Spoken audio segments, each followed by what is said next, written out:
We're speaking to Sarah Lowe this morning. So she's a professional tarot card reader. Thank you so much for joining us this morning, Sarah. Thank you for having me, Bel and JD. This is very exciting because I've always wanted to have my, reading a fortune, right? Right?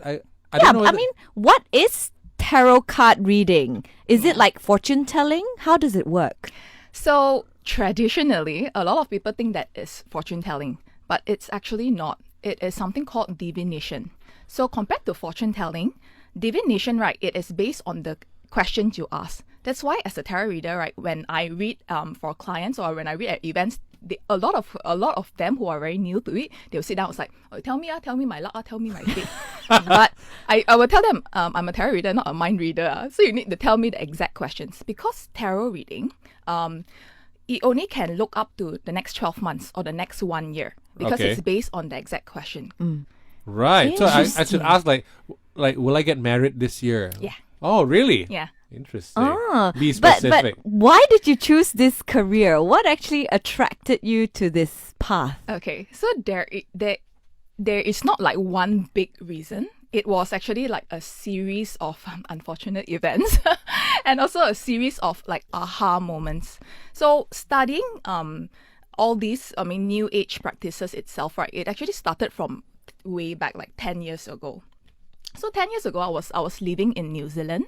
So out of boredom and curiosity, I went to study astrology from one of the top astrologer there. So I am, apart from being a tarot reader, I'm also an astrologer.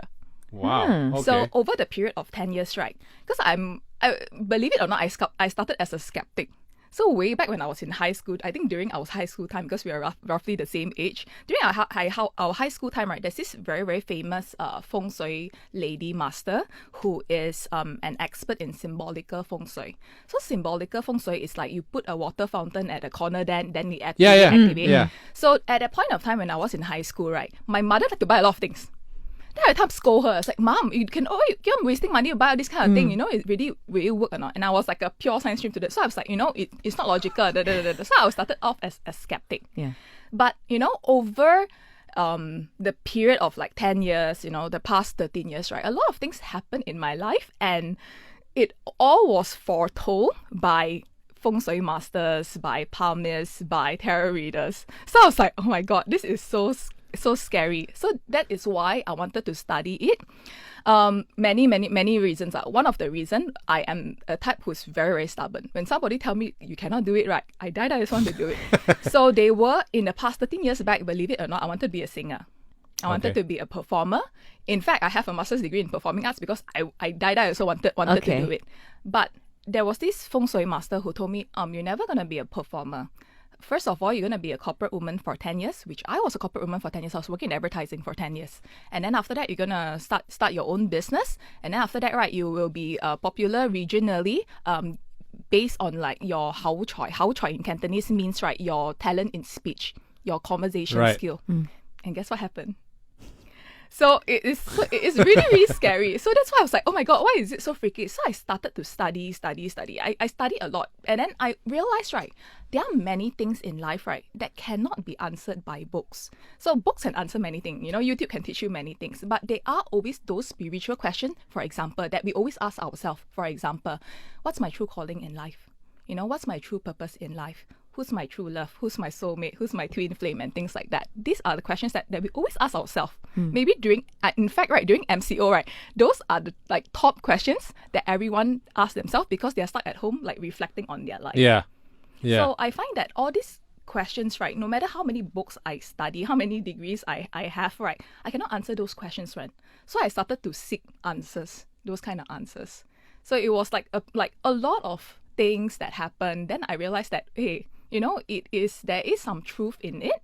And even if whether you're a religious person or not, there is a need to be spiritual. There is a need to like seek what's within and reflect what's within. Right. So has reading tarot cards made you find the answers to your questions? Many answers. Wow. Not only it helped me, I've done more than 5,000 readings, almost 6,000. It helped a lot of people also. And how I started also was like, it was really like in life, right, as cliche as it sounds, right, everything really happened for a reason, one. So when I started my tarot career, I was actually still working in corporate. I was working in advertising. So, and I was a media salesperson. So media sales, right, everybody hate salespeople. No. A lot of agencies, right, there is always a notice there. It's like, no salesperson allowed. But when I actually use astrology and I use tarot, right, to actually build relationship with my clients. How? Because usually, right, every single week when I was a salesperson, I meet like 20, 30 new people because I need to go to companies to pitch. Yeah. And they always have like, there's this like wall that they build up. So sometimes, right, when there's that awkward silence, right, there's like, hey, what's a zodiac sign? What's a zodiac sign? Right. Then suddenly, at the end of the meeting, right, everyone become my best friend. Right, yeah. So even the non-believers, it's like, I don't believe in astrology, I don't believe in all zodiac. But then after that, it's like, how about Aries? Aries how? Sagittarius how? Sagittarius how? So I converted them. And then after that, right, news like got out, hey, she read tarot cards, she read astrology. So I actually started by reading for advertising agencies. It's like, hey, come to my company, I read for the whole company. Wow. Right. And then those brands who were my advertising clients hired me to be tarot reader in their events. Wow. So that was actually how I started. Really, everything happens for a reason. So you're trying to sell advertising, but then after that you advertise for yourself. in a way. So when I first started, it was quite low profile because I had like a daytime career. But only when I decided to do this full time, then only I started to like publicize and market myself. But growing up, was this what you wanted to do in life? I Like wanted what? to be a singer. Oh yeah, you wanted to be a singer. To be a superstar. So that's why a lot of like, palmists or feng shui masters say, no, you're not going to be a singer. I said, I'm going to prove you wrong. That's why I go and study, because I wanted to prove them wrong. Because Yeah. I was a skeptic. So I studied all this thing, right, to actually prove them wrong. Okay. Because I was like super kiasus. I don't care. I'm going to prove you wrong. But you say you was- everything happened. But you say you were a skeptic, but you went to see a fortune teller and Yeah. a feng shui master as Yeah. well. Just to prove them wrong. Oh my God. I went to see a fortune teller, right, because I was heartbroken. It was after my first relationship, and I wanted answers. I realized that, like, a lot of things, right, a lot of us are very, very bad in relationships. We're actually very, very bad, right, in doing life. Why? Because schools don't teach us how to do life.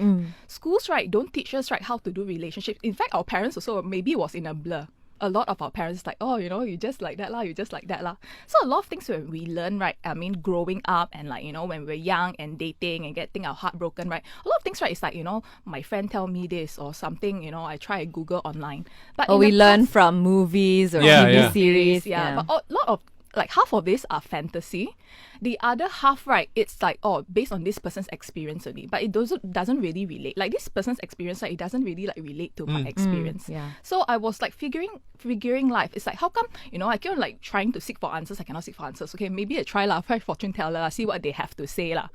So yeah, it was like really a series of events that led me like to this. And even though like when people think of like fortune telling or like tarot reading, right, it's still that very woo concept. Yeah. But how I see it is I'm actually a life coach. I just use tarot cards as a tool. Okay. Yeah, it's actually that plain and simple. But like when you tell people I'm a tarot card reader, right? I'm sure you get Look. like looks. How do you explain to people why you do what you do? Do you tell it to them like that? Like, I'm a life coach? Yeah. Yeah. So the thing is, my personality all this while, right, I've always been very, very loud. I've always been like, very, very funny. So a lot of, when I first started tarot reading, a lot of people think I was like joking. Yeah. So it's like, you're kidding lah. So when I first started tarot reading also, right, it's like, what this card means, wait, let me flip the book first. So a lot of my friends, I practice on my friends, and then a lot of them, they laugh and all that. So they didn't expect a lot of people who I know in the industry and my personal friends and those I grew up with, right, never expect, right, that I would one day be this. They thought, right, because I always love singing, they thought I would probably be a performer, or they thought I'd probably be in marketing or be in a CMO one day. Sometimes life, it's very, very interesting. But I find that, I really, really helped a lot of my friends, a lot of my colleagues, because working in media, working in advertising, we always have anxiety because it's very stressful. Sometimes we work until quite late. I work until like 1 a.m., 2 a.m. So I was actually like giving guidance to a lot of my colleagues around me and also media friends, because they're constantly having anxiety. It's like, okay, let's say what the card says today. So I find that, right, like my life purpose, right, actually changed. So in the past, right, I was working with advertising, but I started to reflect, right, actually what's my true calling in life? You know, what's my life purpose? Then I realized, right, I actually really have that gift to help people. And it is actually a good gift, you know. Number one, you know, I can earn money. Number two, right, it's good karma. Number three, right, you know, I'm giving people like hope. I'm giving people like life direction and a lot of those things. Speaking of gift, right? Do you think this is an inborn gift to be able to read tarot cards for other people, or is it something that you have to pick up? It's a skill that you have to acquire. Tarot card itself, in the 1930s, right? If you're interested in psychology and if you heard of this very famous psychologist called Carl Jung, but spelled Jung, he actually did a studies in the 1930s, right, on tarot cards, on astrology, on divination, even like the Kao Ching, I Ching, and he realized, right, why it's actually quite accurate. He was like, how come so accurate? Let me go study it. So he realized that it was quite accurate, right? Because the cards, right, is actually a reflection of our inner voice, of our inner insecurity. And as a tarot reader, right, what I actually do is, because when people come and see me, right, they have problems in their life. So in their mind, right, it's, you know, they're very, very stressed. There's a lot of things in their mind. I actually use the card, right, to structure their thoughts and then give them a game plan, like give them a strategy, right, on how to like achieve like certain goals and certain ambitions in their life. That's why a lot of clients, right, they say, oh, Sarah, so accurate, how come this happened? I always tell them, right, it is because you did your homework. If you don't do your homework, right, you're never going to achieve it also. Even though, right, there are lucky moments, but no matter what, right, I always believe that luck, it is when hard work meets opportunity. Correct. It's like you can't just sit on the wave of destiny and think that it will lead you to whatever that you're destined for. Exactly. Yeah. Right. Yeah. So that's why I find, I mean, like based on my research over the period of 10 years, right, I actually don't, even though I say that I'm a spiritualist, but there are a lot of spiritual concepts, there are a lot of old like fortune telling concepts, right, that I do not agree with. I do not agree with like relying on your fate alone, because I'm an astrologist, so I also look at birth chart. So traditionally, my own birth chart, right, I have planets, right, who, you know, there's lucky planets, but I've never relied on luck alone. I work like really, really hard also. Yeah. So this singing thing that you've never seen in your own cards, like if you really because want that was like 13 years ago before I started so studying you don't want to do the singing thing anymore. Okay, so they are I mean, based on like my own birth chart, right, they are artistic like planets. So they are, you know, like I'm quite artistic, I'm also quite musically inclined. But way back, right, I actually woke up one day and realized that it wasn't for me. Because I realized that I love music, I'm artistically inclined, but I'm actually not like very, very creative. What I actually love, right, when I was singing professionally was actually the business side of it. I love marketing. I like marketing myself. I love like going to companies to pitch. That's why I realized, right, I'm actually a businesswoman. Right, yeah. Yeah. So I realized that I am not a performer. I actually don't fit into that. What traits do you need, you know, as a person, if they want to be a tarot card reader? What traits do they need to have?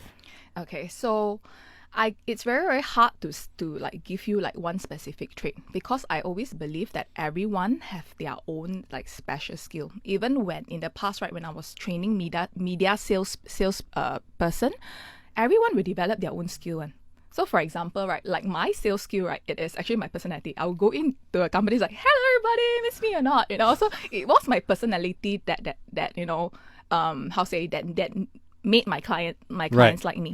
But I had other sales staff. It's like I had one like sales staff, right? She was like, she very manja, very cute one. So everyone feel like, oh, okay, I buy from you lah, okay, or something like that. Right. So I realized that not just like salespeople, everyone, I think even as an MC or a host, right, everyone will develop, right, their own style. Yeah. Same with tarot. So tarot, right, there are some readers who do a combination of tarot and feng shui.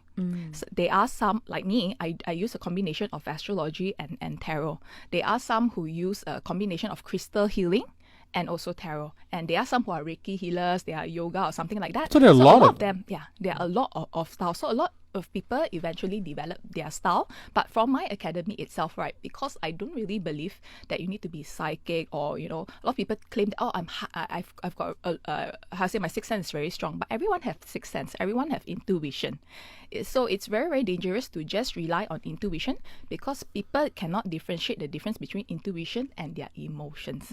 Sometimes it's not intuition, sometimes it's their emotions. So when I teach also, right, my way of teaching, right, is very, very like keyword basis. It's very kata-kata kunci. So when as like for example, right, when we were in school, right, when we learn how to write essay, write karangan or kata-kata kunci, got 5 kata kunci here, then after that you try and piece it together, try and create a paragraph. That's how I actually teach. So every card, right, there's a kata-kata kunci, there's a keyword one. So let's say this card, this card, this card. So these 3 keyword, right, you piece it together. Right. So that is It how tells I a teach. story. Yeah, because I don't want to like my students to like mistake their intuition, because there are some tarot teachers, right, they teach, use your intuition.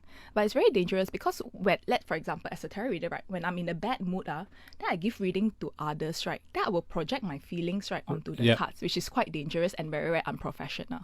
Yeah, so my way of teaching is actually quite different. So you could, the same cards, you could go, you're going to have a wonderful life. All you need to do is focus on this. But if you're having a bad mood, you're going to finish, like, nothing's going to work out for you. All these cards say that you're going to do this, but I don't think it's going to happen. So it's very hard to differentiate between emotion and intuition. Is that it? Correct. And it happened before, because I'm in this industry for quite some time, so I know a lot of like readers. They are all my friends basically. Right. So there was once my own best friend.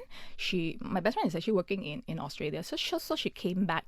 And then she said, Sarah, I need a reading. But at the time I was traveling, I said, hey, you're going to find this friend, because she also know this friend who's a tarot reader. So that friend just went through an extremely bad breakup. Okay. So after that, when my friend got a reading from her, after that I said, hey, so how's your reading? She's like, actually, I don't think my life that bad one. But because, right, who right, went through a bad breakup, right, so she project a lot of her emotions and feelings onto my card and made my reading very bad. Wow. Or you can actually do that. Like, you have to project a positive energy onto the card to be able to read properly. I mean, because your interpretation of it, Yes. like also like based like on your emotion. That's why I really emphasize like being professional. So I tell my students, right, let's say you're in a bad mood or whatever, either you postpone that reading, or you meditate. Because it's very, very unprofessional when you project your feelings. That's why my teaching, right, it's very, very very keyword basis, very, very like logic basis, right? Because I just in case, right, they are in a bad mood or something, my students are in a bad mood or something like that, I don't want them to project their emotions onto the cards. Right. So now, you say you have students. So it means that you had to go and learn somewhere as well. I mean, what I'm trying to get at is, did you have to be certified? Like, is there a degree in tarot card reading or something? Believe it or not, there's even a PhD. I think in Australia they offer it. I think in UK, US, you can even do a PhD. That's nuts. And what do you have? I mean, in order for you to teach. PhD in... Oh my gosh! No, I'm actually doing my PhD right now. But I'm actually writing my PhD on like love and relationships, because it's related to my reading. But eventually, I'm planning to publish articles on all this, like the psychological effect on tarot. So you're going to be Dr. Sarah Lowe soon? Soon. Wow. Fingers crossed.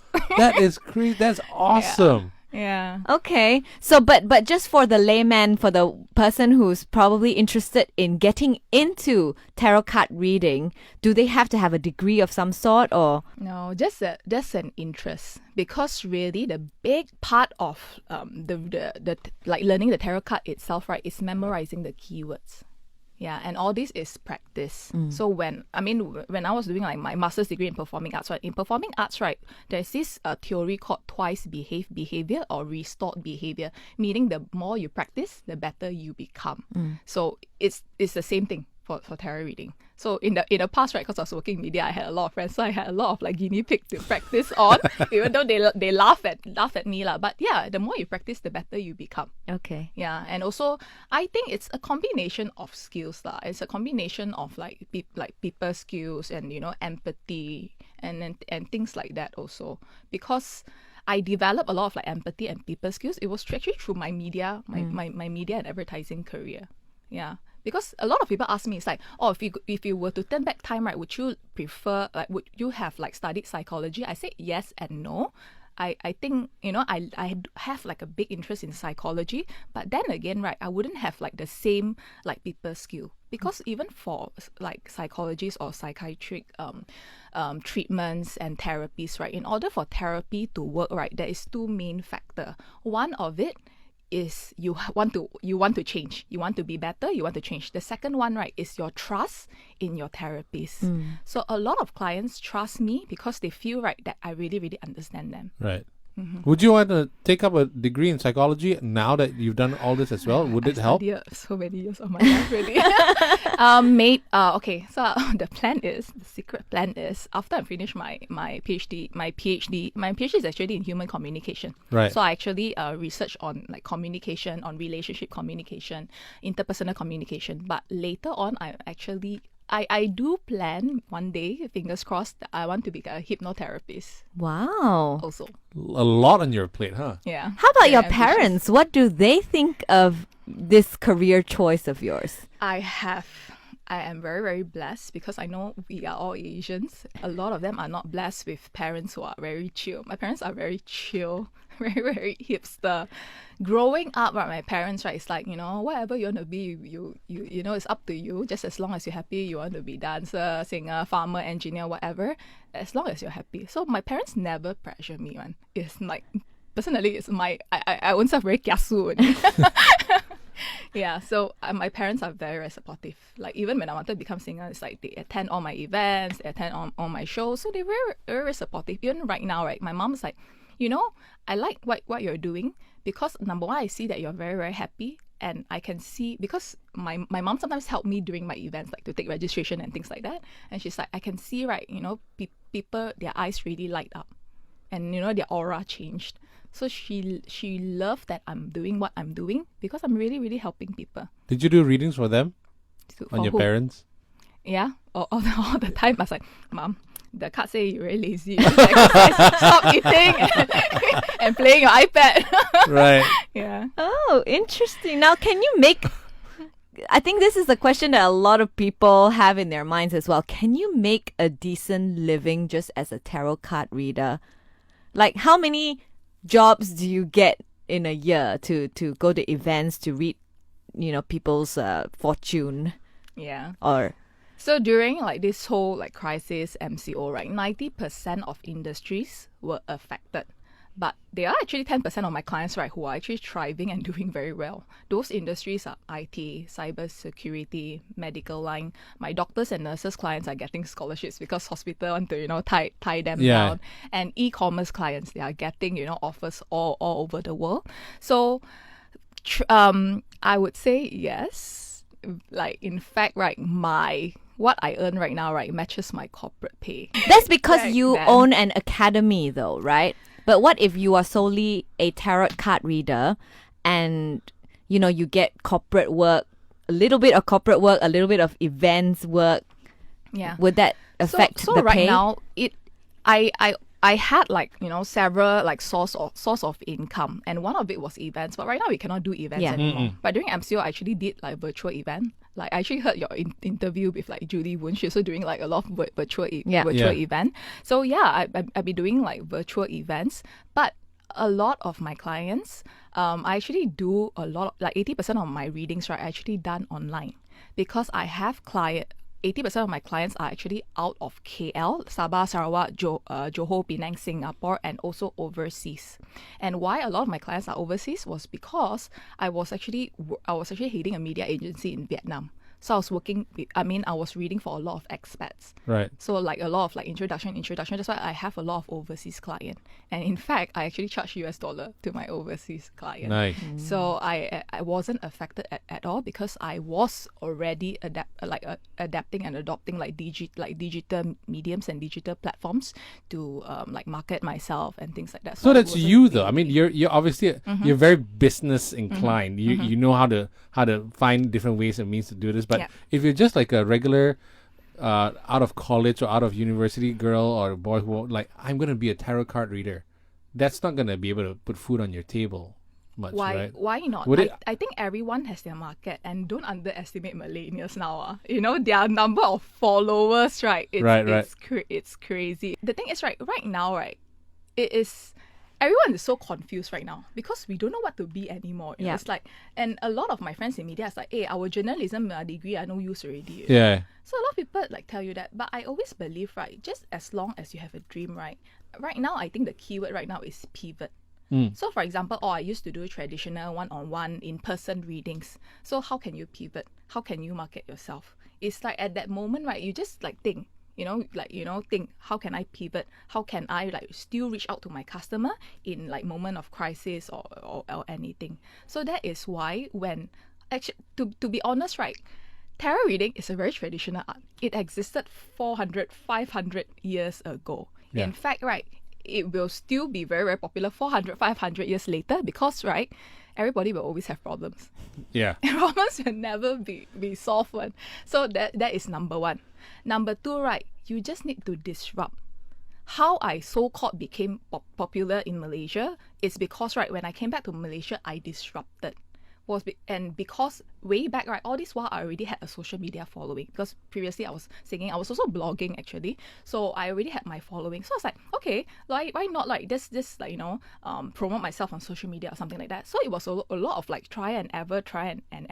So I came back, right, and I disrupted myself because traditional like tarot reading, right, is like very, very secret like some secluded shop or something like that. And then tarot reader didn't like to show their face. So yeah, I think it is about like pivoting and like disrupting it. I think in this age, right, it's so hard to tell people like, oh, you become a doctor, you're going to be successful. It's like, really? It's like, you be engineer, then you be successful. Really? Past 10 years, right, so many engineers got retrenched, especially in oil and gas. Or you're going to be a banker, you're going to be successful. But so many bankers are getting retrenched. So I think in this age, right, it's so amazing because anything really can happen. Anything goes. You will never know when your life is going to change. And that is the best part of being a tarot reader and astrologer is because I see miracles every single day. Wow. Now, you spoke about online readings previously. How accurate are these readings? Because if I remember correctly, I've only done one time at an event. A tarot card reading at an event. And the person that you're reading will have to choose the cards, right, while thinking of their question. So if you're doing an online reading, you are choosing the card for them. Yeah, correct. How accurate will the reading be? This is another very, very common question. So the thing is, right, a lot of my clients are like, hey, I want to see me in person, man. I want to feel my energy, feel my energy. I just want to ask that, But if any of you are actually interested in all this energy healing, like Reiki, Qigong or Heigong or chakra healing, right? Energy is universal one because even energy practitioners, like all these like Reiki practitioners or Heigong or chakra healers, right? It can be done via the phone one, because energy can travel. Right. So your energy, right, and your thoughts, right, can travel. I'm still a bit torn thinking like how much of this is based on logic and how much of it is based on something more spiritual energy and coming from your soul. I think it's a combination because I am a scholar myself and I'm also in the academic line myself. So I think there's a combination. I read for a lot of very, very smart people, PhD holders and professors, and I find that a lot of intelligent people, right? But you also, right, there's always a fine line where you overthink and you start to doubt yourself and you start to have insecurities. So that is when you overthink, right? That is where you need to seek that spiritual balance. So in life, right, it's really, really all about balance, right? You cannot be, like over this or less of this. There must always be a balance. So I think there's a combination. That is why there are still a lot of people who are religious. Why, right? Because we need that hope. We need that guidance. Yeah. So it is the same. Why we need life coach. In fact, right, I'm going to tell you 100% of people, right, we all need therapy because we are all healing from something that we don't tell people. That's so deep. That's brilliant. What is the most challenging part of your career, Sarah? What's the most challenging part? Believe it or not, it's like it sounds very, very woo-woo, but the universe has been very, very kind. It has been a very, very smooth journey. It has been so smooth the past 2 years. And it's like I also cannot, it's like words cannot describe. Because when I was in corporate for 10 years, right, it was a struggle. it was a struggle. It was always like fighting, always like meeting that KPI, that sales target. But since I started my own business, right, since I decided it's like, okay, enough of that. Because when I was working in corporate, right, I mean, there's no point, I mean, there's nothing wrong working in corporate, but when I personally was working in corporate, right, I realized that I was constantly pleasing a lot of people but myself. Every single day when I go to work, right, I dread it, you know. I was pleasing my boss, pleasing my clients, pleasing my colleagues, pleasing, you know, my boyfriends, pleasing, you know, my boyfriend's family, like pleasing a lot of people except myself. But what really, really woke me actually was 3 years ago, my dad passed away. And he passed away right, reasonably young. He was only 59. Wow, so young. Then at that point of time, right, you know, I was grieving and I was lying on my bed. Then I saw, you know, all my luxury and my branded bags. You know, it's like, okay, I got Prada, Chanel and all that. But I would give all this away. I would give all my achievements away in order, right, for my father to come back to life. It was that desperate moment I realized, right, it's like, you know, life is, number one, is so fragile. Life is so short. We all take our life for granted, right, as if we're going to live until we're 100 years old. But according to Malaysian Department of Statistics, you know, average Malaysian really live up to 70 something. So we are actually halfway through already, you know. How many years of life, right, do I just want to live, right, based on like society's expectations, other people's expectation? I wasn't being myself. So even though I was in media, you know, media people always have to entertain, hi. But I was fake happy. I wasn't really, really happy. Because deep down inside, right, I was still searching. It's like, actually, what am I supposed to do? Yeah. So, you know, I really woke up. So death card is actually my favorite card because death card actually means transformation. You kill off, let me show you the card. So death card, right, it shows a skeletal figure killing off his or her old self and riding off to the sun, means starting a new beginning. So when my dad passed away, right, I awakened. I realized I really awakened. I realized that enough of all this already. How come I'm living my life, right, past 10 years, right, you know, based on other people's expectation, but not on like based on what I really want to do. So this is the death card. Right. It's a skeletal figure, but everyone's like, oh, you're very scared. So this is one of the card that people are quite scared on, the devil card also. But if you look closely at this card, right, it's a person removing his or her old skin and riding off to a new beginning, to the bright sun. So that's why it's my favorite card. And I realized that, why it's my favorite card? Because I realized, right, you know, I transform. Right. At every juncture of your life, right, at every crossroad of your life, do you take out the tarot card to read for yourself? Is it possible? It is possible. To ask all these difficult questions and have it answered? Yeah, so traditionally, a lot of readers actually don't read for themselves. Yeah, because why, right? In the past, you say, oh, you cannot read for yourself if you're a reader. But when I, you know, did some investigation, it's because of cognitive bias. Cognitive bias, right, is, for example, oh, I like this guy. I want to see whether he like me or not. When you open out the card, quite bad, right? It's like, oh, maybe I didn't shuffle, you know, shuffle correctly. And then you open like 5 times, you know, in order to force the cards to get the answer that you want. But if you want to read for yourself as a reader, you have to tell yourself, okay, I'm only going to open once, whether it's good or not, right? I'm going to take it as a guidance. Then you can read for yourself. Yeah, I do open the cards for myself, especially when I'm doing like business planning. And it's it's so scary. Like I also sometimes, right, I was like, oh my god, it's really, really true. Because when I was doing my business planning for this year, right, my cards actually told me, and I actually posted this up on my page. My cards say, right, okay, everything, right, you want to do, you rush it out in February. Because in March, April, right, you don't plan anything. So March, April, I literally left my calendar open. So February, I was so busy. I was like, because I read for clients in Indochina, so I was traveling. I was reading for clients. So after that, I was doing this, doing that, doing a few like media interviews or so. Then after that, March and April, guess what happened? Yeah, COVID. So I was like, oh my god, it's so scary. Even right now, after doing this for like 6 years ish, right, I still get like freaked out. Yeah. Yeah. And the cards, right, it's quite scary because it will also call you out. Let's say, right, it's like, oh, you know, I'm about to do something stupid, or I don't want to change or something, and then the card will actually scold me. Yeah, I'll be like, I'm so sorry. It will actually call you out, and you have to accept it. Because if you want to change in life, right, you have to have self-reflection. I'm actually quite amazed that there's so many people who will, you know, get their tarot card read, you know. I would Like I never have didn't imagined. realize that so many people actually believe in this. Because for like my circle of friends, they would probably think it's all about hocus pocus Yeah. and everything, right? But this is like because in your case you have merged business and tarot reading together. I suppose is that why you're so popular? I suppose. But it was never the intention. Right. It all started as a hobby. When I decided to, because I was based in Vietnam, when I decided, right, to leave the corporate world and come back, right, it was to focus on my PhD. So a lot of people think that I'm a full-time business person, but I'm not. I'm actually a full-time PhD student. I'm a full-time researcher. But it's just that because this is the part of my life where I publicize, so everyone think I do this full-time. But no, my focus has always been my studies. It's just that, right, a lot of things happen. Like a lot of people started to be curious about it, and I'm always willing to share because there's, like you say, there's a lot of like hocus pocus. There's a lot of myth which I want to dispel also, which is not true. So I found that I really need to create awareness there because this is this is not just a hobby, this is not only a job, I find, right, this is really my heart. I really put in a lot of effort to understand. Like over the years, I studied so much. I invested like a lot of monies on books and in cards and things like that.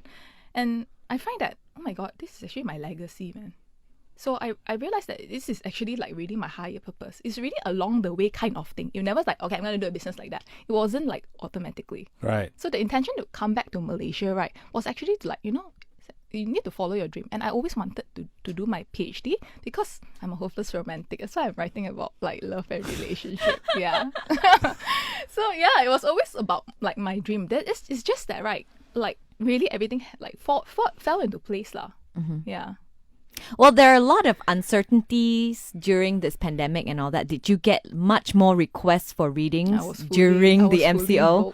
The past 3 months, actually. Yeah. Virtual readings. Virtual readings. Yeah, because like I say, I'm actually very proud to be Malaysian now because as Malaysians, right, we speak multiple language. Yeah. So even right when I have like Indonesian clients, it's very easy for us to pick up Indonesian, and then I have Australian clients or clients from US, and I speak Cantonese. I speak Mandarin. So it's so easy, right, to have clients overseas as a Malaysian. In fact, I am so proud to be Malaysian because the top 2 spiritual medium ends, which I'm not gonna name, I think you guys know who are Malaysians. All right. Yes. Okay. Yeah. Yes. They are Malaysians. You know. And as Malaysians, right, we speak multiple language, right? So any Malaysian like who's listening to this, right, always believe in your ability because as Malaysians, right, we already are. When I was working in Vietnam, everyone was so amazed that I speak so many language. So as Malaysians, right, even though, right, our population is so small, but our ability is so big. So never ever limit yourself. So from the beginning, right, when I started reading all that, right, I never limited myself because I was also working overseas. So I was reading for expats from all over the world. Yeah, and then they were all like CEOs and directors. And to be honest, all my clients are highly, highly educated. I read for a lot of like, Datuk and Tan Sris and so many Miss Malaysia, so many celebrities. So they're all highly educated people. But no matter how educated you are, you still need to you still have your spiritual questions. You also need to find your spiritual balance. I think that's one myth debunked there already because a lot of people think that all these highly educated people or people who think logically will not go to a tarot card reader to get their life foretold, or answer difficult questions in life. Only those who are at a crossroad or are lost in their lives would go to all these lengths. Yeah, that's right. But why do people need to find their spiritual balance? So based on like my thousands and thousands of readings so far, right, 50% of people, right, why they find themselves in difficult situations is because they are really their own problem lah. Okay, they inflict it onto themselves. But the other 50%, right, even if you're the most hardworking person on earth or the most intelligent person on earth, right, like crisis is crisis one, you will still face crisis in life. Yeah. That's why a lot of people, right, they postpone their life. Or, when my children big only I decided, only I would decide to start living. Or for example, or when I get the next bonus in 6 months, right, only I will decide, right, to, figure out my life. A lot of people postpone their lives. There are a lot of PhD holders, or when I get my PhD already, right, my life will be all good. Yeah. But there are so many PhD holders that are jobless. Then they were like, oh my God, crisis. Then it's like, okay, because I keep on like study. What do I don't do? have interpersonal skills, my language skills is not good. So that's why a lot of people will find themselves in crisis. No matter how smart you are, no matter how rich you are, I read for a lot of rich people also, because even you're rich or what, right? You go through problems in your relationship. You go through divorce, or your children, have issues or something like that. You go through all these crises in life. So that's why no matter what, right? Like I say, we all need therapy, we all need a life coach, and we all need guidances in life. Yeah. What's the most rewarding thing about being a tarot card reader? The most rewarding thing, like I mentioned just now, it's really like the miracles I see every day. And when I was working in corporate, right, growing up in the Asian society, you need to earn a lot of money and you'll be happy. You need to be the top and you'll be happy. You need to be this, that. So growing up, right, I joined a lot of competition. I joined a few beauty pageants because I thought, right, if I'm in the top only, I'll be happy. If I earn a lot of money only, I'll be happy. So yes, I mean, in a good way, right, I have like friends in like so-called high places. But when I asked them, right, I was like, oh, okay. So I have a friend who's CEO of a bank in Vietnam. And I said, so I very kaypoh. I like to ask people because I love reading biographies. So I asked them, actually, what was the inspiration to become a banker or something like that? What he told me, right, is my dream was actually to be a doctor. But I became a banker because I was the first son, I was the first child. So I gave opportunity, right, to all my other siblings to become doctor, and all of my other siblings, 3 of them, they are doctors. Then I say, huh? Then how about you? What's your dream right now? Right now I'm just waiting for the bank to fire me, lor. And he spent 30 years of his banking career being very depressed, even though he worked for very, very big companies. He said, 30 years of my career, right, I was depressed. And he told me, right, I actually don't believe there's a calling in life. Then from that conversation, I realized that people don't believe in magic if they have never seen it. And I also told myself, right, after that conversation, right, I'm not going to end up like him. So yes, he's rich, he got a nice car, got drivers, live in luxury house, like housing and all that, right? But he was so unhappy. And that was, I pushed myself in my corporate career, right, because I wanted to achieve that. Yeah. But then I realized that, that's not what I want. Yeah. That's so scary. It gave me goosebumps. Like, oh my God, that's so scary. I don't want to end up like him. Yeah. Now, Sarah, what's your advice then to people who want to follow in your footsteps and become a tarot card reader? They can sign up for my course. Ever the businesswoman, I love that. Yeah. Yeah, but no matter what, right, I a lot of people ask me, what's the best kind of reading? Because there's so many types of reading. There's feng shui, there's palmistry. To be honest, right, there are so many types of reading, right? You have to find the type of reading or type of style that resonates with you. In my journey for the past 10 years, right, I studied astrology, I studied I Ching, I even studied like face feng shui, but I never practice it because I find that it's very judgmental. It's like, hey, your face got a problem. I find it very judgmental, so I've never like really like sold that service. But eventually, like tarot was what I found it was my true calling and what I so-called became popular for. So I always find, right, to find like what you truly like, it's really, you have to see what resonates with you. Even tarot cards or oracle cards itself, right? You go to Kinokuniya, there's like few hundred cards over there right now. Even to see which deck, right, you resonate with, right, you have to own self go there, right, and see which one you is like so-called calling out to you or something like that. So I would say if you after watching like a few YouTube videos or something like that, if you feel that tarot is for you, then go and explore it, go and learn more about it. But keep your mind open, because no matter what, it's all a guidance. So a lot of people, when they come for any fortune teller or tarot reading, so scared. Oh my God, I'm so scared. I'm so nervous. Oh my God, I'm so nervous. I say, calm down. All these, right, astrology or tarot or palmistry and all that, right, it is to prepare you. It's never to scare you.